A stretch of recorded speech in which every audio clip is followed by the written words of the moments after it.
Mobile नीचे करो यार। मैंने जिस तरह पहले आपको कहा था कि इस सजा के मुअत्तल होने में कोई रुकावट नहीं थी, क्योंकि कानून यही कहता है, सुप्रीम कोर्ट ऑफ पाकिस्तान के फैसले यही कहते हैं। लेकिन ये सजा बड़ी ताखीर से मुअत्तल हुई है और इस ताखीर की सजा चेयरमैन पीटीआई को मिल रही है, जिसको नाजायज तौर पे और गैर कानूनी तौर पर। रहमान रहीम। देखें, आज हम समझते हैं आईन, कानून और इंसाफ की फतह हुई है।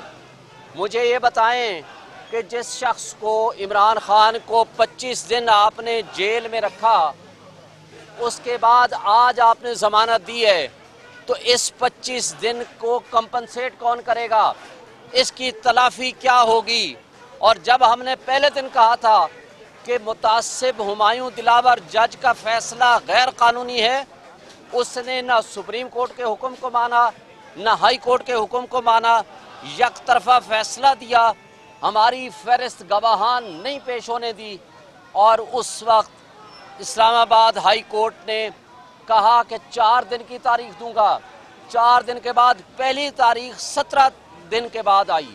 हमें अफसोस से कहना पड़ता है कि इंसाफ का कत्ल हुआ है, जो सब ने देखा है। तो उसूल है इंसाफ ना सिर्फ हो बल्कि होता हुआ नजर आए। जब यहाँ इंसाफ का जनाजा उठ रहा था तो काबिल अफसोस सिचुएशन ये है कि इस्लामाबाद हाई कोर्ट उस वक्त खामोशी से बैठी रही। लेकिन आज हम समझते हैं कि हक सच की फतह हुई है, आइन और कानून की फतह हुई है। और हम बजा तौर पर ये समझते हैं कि हमारे तमाम स्टेक होल्डर्स को, हमारी सियासी जमहूरी ताकतों को आज दोबारा सोचना होगा कि आज जो गरीब आदमी की तबाही हो चुकी है, जो आज मुल्क तबाही और बर्बादी के दहाने पे पहुंच चुका है, हमारे एस्टेब्लिशमेंट ने और हमारे मुल्क के साबिक जो सियासी जमातें थीं, पीडीएम और पीपल्स पार्टी की जमातें, जिन्होंने इस मुल्क के साथ खिलवाड़ किया, आज केयर टेकर सेटअप उनकी एक्सटेंशन है। इस सब कुछ के बावजूद गरीब आदमी बिजली का बिल भरने को तैयार नहीं।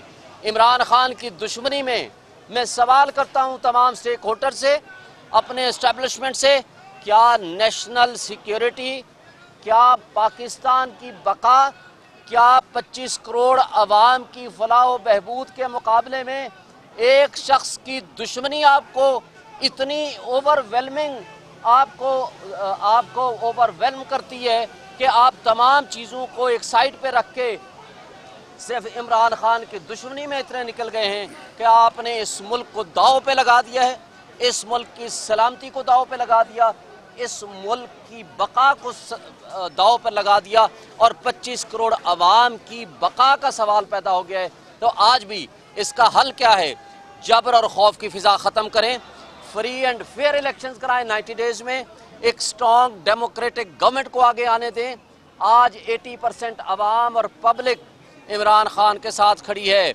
आपने केपीके के 2 इलेक्शन रिजल्ट्स देख लिए, एक परसों का और उससे पहले पेशावर और हवेलियां का। ये अवामी रेफरेंडम था और आपको एक जवाब था। लेकिन रूल ऑफ लॉ के बगैर, आइन और कानून की बालादस्ती के बगैर ना कौमें जिंदा रहती हैं, ना मुल्क जिंदा रहते हैं। इसलिए आज आपके लिए ज़रूरी है कि आप अपनी तमाम पॉलिसीज़ रिकन्सिडर करें।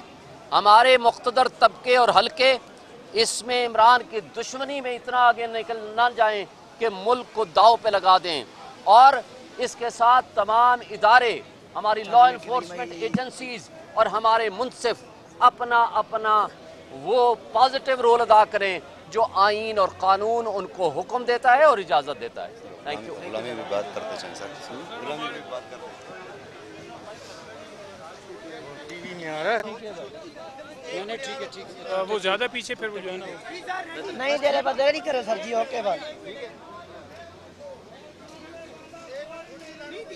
नहीं दे रहे बस, चलो जी स्टार्ट करें जी। बिस्मिल्लाहिर्रहमानिर्रहीम।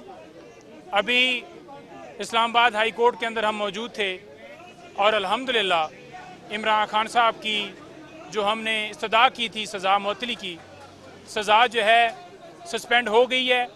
और हमारी दरख्वास्त जो है चीफ साहब ने कोर्ट में आके कहा है कि आपकी दरख्वास्त जो है मंजूर हो गई है। तफसीलन फ़ैसला जो है बाद में दिया जाएगा। खान साहब की इस मुकदमे में ज़मानत हो गई है। दूसरी बात कि मुख्तलिफ मुकदमों में गिरफ्तारी के हवाले से मैं बता दूं कि वाज़ेह तौर पर चीफ साहब के भी अगले दिन हम कोर्ट में पेश हुए और उनके रिमार्क्स थे कि आसफ जरदारी केस के अंदर ये तय हो चुका है कि एक बंदा जब गिरफ़्तार होगा तो दूसरे किसी मुकदमे में उसे गिरफ़्तार नहीं किया जाएगा। दूसरे नंबर पर हमने इस्लामाबाद हाई कोर्ट से रजू किया है, दरख्वास्त दी है कि खान साहब की ज़मानत जो है किसी मुकदमे में खान साहब को गिरफ़्तार ना किए जाए। किसी मुकदमे में जो कि तोशाखाना केस के अंदर खान साहब को सज़ा हुई उसके बाद कोई अगर दर्ज हुआ है, चाहे साइफर वाला मामला हो, चाहे कोई और FIR जो कि नामालूम हमें अभी तक नज़र ना आई हो, तो किसी मुकदमे में गिरफ़्तार ना किया जाए। वो भी हमने इस्तदा की है। हमें उम्मीद है कि आज वो भी फ़िक्स होगी और जो दीगर दरख्वास्तें खान साहब की जो हैं वो ज़मानतें खारिज हुई थी एंटी टेररिज्म कोर्ट से और डिस्ट्रिक्ट कोर्ट से, उनको भी हमने चैलेंज किया हुआ था। अभी हम पेश हुए हैं, उसके ऊपर एतराज़ लगा हुआ था, वो भी हमारा एतराज़ ख़त्म हो गया है और इंशाअल्लाह हमें उम्मीद है कि आज उसके ऊपर भी फैसला आएगा और खान साहब की तमाम मुकदमात में जो है वो प्रोटेक्शन मिलेगी और खान साहब जो है इंशाअल्लाह आज बाहर बाइज्जत जो है बाहर आएंगे इंशाअल्लाह। थैंक यू जी। देखें जब फैसला देखें रिहाई के ऑर्डर हो गए, फैसला जो है हमें मिलेगा तो हम बिल्कुल इंशाअल्लाह लेके जाएंगे और खान साहब को अपने साथ लेके आएंगे। देखें साइफर वाले मामले के ऊपर मैं पहले बता चुका हूँ कि 6 दिन पहले एक बात चलाई गई कि साइफर वाले मामले के ऊपर गिरफ्तारी हो गई है तो 24 घंटों के अंदर अंदर कानून ये कहता है कि आपने मुतलका कोर्ट में उस बंदे को पेश करना है और अगर आपने उस बंदे को गिरफ्तार किया हुआ है तो आइन का आर्टिकल 10(1) जो है वो वाज़ेह कहता है कि आपने उस बंदे को इन्फॉर्म करना है कि आपको इस मुकदमे में गिरफ्तार किया गया है।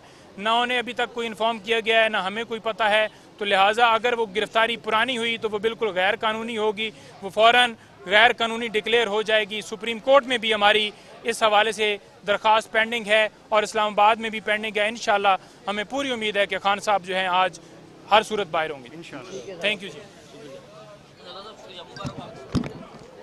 जो ऑर्डर अनाउंस किया ये है कि जो दरख्वास्त ज़मानत थी इमरान खान की, जो petition for suspension of sentence थी, वो मंजूर हो गई है। उसके 5 नताइज निकले हैं। पहला नतीजा उसका ये निकला है, जो इमरान खान की सेंटेंस की सस्पेंशन का पहला नतीजा ये निकला है कि इमरान खान पाकिस्तान तहरीक-ए-इंसाफ के चेयरमैन की हैसियत से अब बहाल हो गए। जो सज़ा का ऑर्डर था, सज़ा का ऑर्डर वो सस्पेंड हो गया, इसलिए वो चेयरमैन थे तहरीक-ए-इंसाफ के। इमरान खान चेयरमैन हैं और इंशाल्लाह चेयरमैन रहेंगे।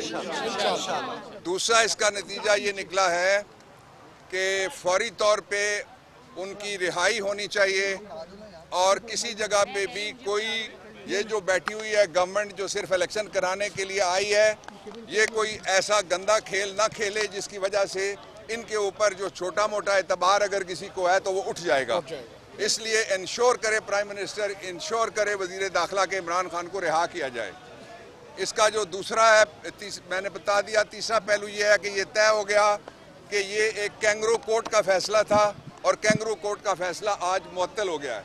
और चौथा इसका जो नतीजा है वो ये है कि इंशाअल्लाह उल अज़ीज़ इमरान खान की रिहाई के बाद पाकिस्तान तहरीक इंसाफ और कौम इलेक्शन की तरफ आगे बढ़ेगी इंशाअल्लाह। Very good. कैमरा बचाओ। ओ भाईजान ये केवल पीछे बता दी, मैंने क्या कह रहे हैं।